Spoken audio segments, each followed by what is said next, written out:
ماشاء اللہ لا حول ولا قوۃ الا باللہ العلی العظیم۔ اعوذ باللہ من الشیطان الرجیم۔ بسم اللہ الرحمن الرحیم۔ الحمد للہ رب العالمین، ثم الصلاة والسلام علی اشرف الانبیاء والمرسلین وعلى آلہ الطیبین الطاہرین المعصومین، اما بعد فقد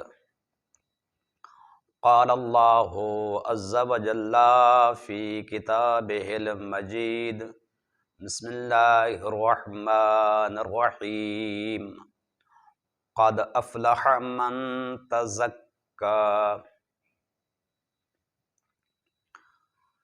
میرے محترم سامعین، مومنین کرام، آپ کی خدمت میں سورہ اعلیٰ کی آیت نمبر 14 تلاوت کرنے کا شرف حاصل کیا۔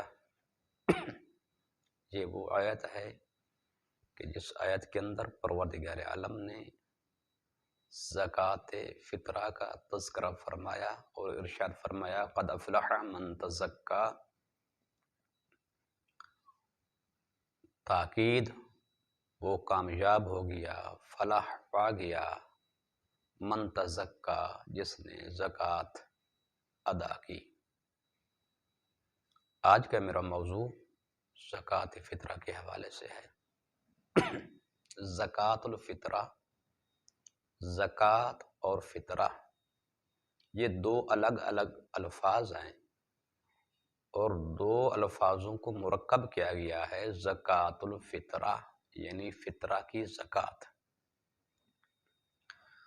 سب سے پہلے دیکھنا یہ ہوگا کہ زکوٰۃ کا معنی کیا ہے۔ تو لغت میں زکوٰۃ کا جو انتہائی سادہ اور آسان معنی بیان ہوا ہے کہ زکوٰۃ کا مطلب کیا ہے۔ زکوٰۃ کا معنی یہ ہے کہ نمو پانا، گروتھ پانا، زیادہ ہونا، اضافہ کا پایا جانا۔ مطلب یہ ہے کہ جب انسان زکوٰۃ ادا کرتا ہے، اپنے اموال سے زکوٰۃ دیتا ہے، تو وہ زکوٰۃ دینے کی وجہ سے مال کے اندر اضافہ ہوتا ہے، نمو ہوتی ہے، برکت ہوتی ہے۔ زکوٰۃ دو قسم کی ہوتی ہے، ایک زکوٰۃ مستحبی جس کو ہم صدقہ کہتے ہیں، اور ایک زکوٰۃ ہوتی ہے واجبی، جو اللہ پاک کی طرف سے ہر مسلمان پر واجب ہے اس کا ادا کرنا۔ یہ جو زکوٰۃ واجبی ہے، اس کی دو قسمیں ہیں۔ ایک قسم ہے زکوٰۃ مالی۔ زکوٰۃ مالی وہ زکوٰۃ ہے کہ جو پروردگار عالم نے 3 حلال جانوروں جیسے گائے، اونٹ اور بھیڑ بکریاں، اگر یہ حد نصاب تک پہنچ جائیں تو ان پر زکوٰۃ دینا واجب ہے۔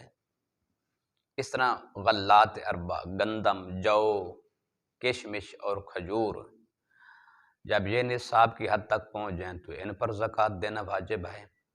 اور اس طرح نقدین یعنی سونا اور چاندی جب یہ حد نصاب تک پہنچیں تو ان کے اوپر زکوٰۃ دینا واجب ہے۔ یہ ہے زکوٰۃ مالی۔ اور ایک ہے زکوٰۃ فطرہ۔ زکوٰۃ فطرہ کون سی زکوٰۃ ہے؟ تو سب سے پہلے دیکھیں گے کہ یہاں پر جو لفظ فطرہ استعمال ہوا ہے اس کا معنی کیا ہے، تاکہ ہمیں سمجھ آ جائے کہ زکوٰۃ فطرہ کس زکوٰۃ کو کہا جاتا ہے۔ فطرہ کے بارے میں علماء نے 3 اقوال بیان فرمائے۔ پہلا قول تو یہ ہے کہ فطرہ کا لغت میں جو معنی ہے وہ ہے ابتدا اور خلقت۔ ابتدا یعنی کسی مخلوق کی ابتدا، اور خلقت۔ اگر یہ مان لیا جائے فطرہ کا تو پھر یہ بنتا ہے کہ زکوٰۃ الفطرہ یعنی خلقت کی زکوٰۃ۔ جب خلقت کی زکوٰۃ کہیں گے تو اس کا مطلب یہ ہے کہ چونکہ ہمارا وجود اللہ پاک نے خلق کیا ہے اور یہ بدن جو ہے یہ خلقت کا نتیجہ ہے، تو اس کا مطلب یہ ہوا کہ زکوٰۃ الفطرہ یعنی زکوٰۃ خلقت البدن یا زکوٰۃ البدن یعنی بدن کی زکوٰۃ، اپنے وجود کی زکوٰۃ۔ کیوں؟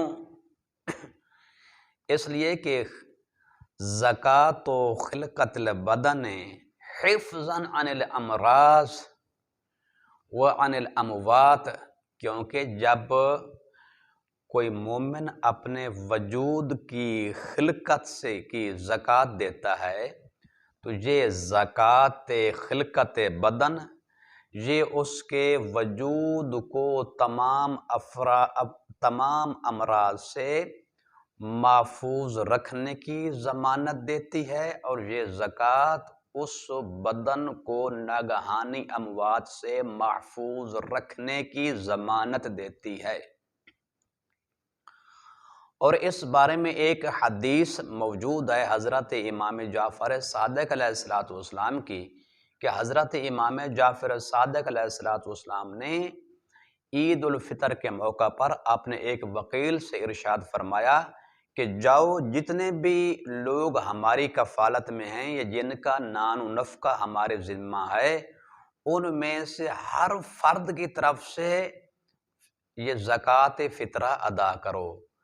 ایسا نہ ہو کہ کسی کی طرف سے فطرہ کی ادائیگی رہ جائے اور وہ بندہ فوت ہو جائے۔ تو حضرت کے وکیل نے پوچھا کہ آپ کا فوت ہونے سے مراد کیا ہے؟ کیسے فوت ہوگا؟ تو ارشاد فرمایا فوت سے مراد موت ہے، یعنی وہ مر نہ جائے۔ اگر اس کی طرف سے فطرہ نہ ادا کیا گیا تو یہ اندیشہ ہے کہ اس سے موت واقع ہو جائے۔ تو اس حدیث سے یہ ظاہر ہوتا ہے کہ اگر زکوٰۃ الفطرہ سے مراد زکوٰۃ البدن ہے تو اس سے یہ واضح ہوتا ہے کہ یہ ایک ایسی زکوٰۃ ہے کہ جو انسان کے بدن کو امراض سے اور ناگہانی اموات سے محفوظ رکھنے کی ضمانت دیتی ہے۔ یہ تو تھا پہلا معنی۔ دوسرا معنی آئیے دیکھتے ہیں۔ فطرت کا معنی دین ہے۔ کیسے؟ قرآن مجید کے اندر ایک آیہ کریمہ ہے کہ فطرت اللہ التی فطر الناس علیہا، اللہ کی فطرت وہ فطرت ہے جس پر پروردگار عالم نے لوگوں کو خلق فرمایا ہے۔ حضرت امام جعفر صادق علیہ السلام سے پوچھا گیا کہ فرزند رسول اس فطرت سے کیا مراد ہے؟ فطرت اللہ۔ ارشاد فرمایا یہاں پر فطرت سے مراد دین ہے، یہاں پر فطرت سے مراد اسلام ہے۔ اگر فطرت سے مراد دین اور اسلام لیں تو اس کا مطلب یہ ہے کہ جب اس زکوٰۃ کی نسبت اس فطرہ کی طرف ہوگی تو مطلب یہ بنے گا کہ فطرت الاسلام، زکوٰۃ الاسلام یا زکوٰۃ الدین یا زکوٰۃ الاسلام والدین۔ تو ایک مطلب یہ بنتا ہے کہ زکوٰۃ الفطرہ یعنی دین کی زکوٰۃ، اسلام کی زکوٰۃ۔ اور تیسرا جو معنی ہے فطرہ کا وہ ہے فطرہ بمعنی افطار، چونکہ ایک مومن مسلمان محض ایام کا پورا مہینہ جو ہے نا وہ روزہ رکھتا ہے۔ جب اس مہینے کے دن 29 یا 30 مکمل ہو جاتے ہیں تو اس کے بعد وہ کیا کرتا ہے؟ افطار کرتا ہے، یعنی اس کے بعد اس کے اوپر روزہ رکھنا واجب نہیں ہے۔ اور پھر جو یکم شوال ہوتی ہے تو وہ یوم عید الفطر ہوتا ہے، یعنی افطار کا دن، اور اس زکوٰۃ کی جو ادائیگی کا وقت ہے وہ بھی عید الفطر کی شب اور عید الفطر کا دن ہے، تو اس مناسبت سے بھی اس زکوٰۃ کو زکوٰۃ الفطرہ کہا جاتا ہے۔ قرآن مجید کے اندر سورہ اعلیٰ میں پروردگار عالم نے اس زکوٰۃ کا تذکرہ فرمایا اور ارشاد فرمایا، بسم اللہ الرحمن الرحیم، قد افلح من تزکا، فلاح پا گیا وہ شخص جس نے زکوٰۃ فطرہ ادا کی۔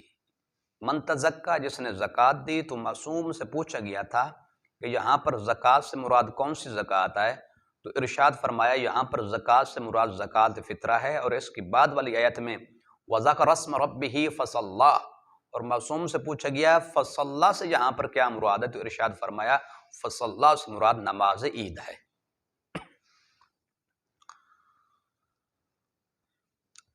اور یہی وجہ ہے کہ حضرت امام جعفر صادق علیہ السلام سے اسی آیت کے بارے میں جب پوچھا گیا تو امام علیہ السلام نے ارشاد فرمایا کہ یہ آیت جو ہے، زکوٰۃ کی آیت جو ہے، یہ اموال والی زکوٰۃ کے بارے میں نازل نہیں ہوئی، بلکہ یہ جو آیت ہے وہ زکوٰۃ فطرہ والی آیت ہے۔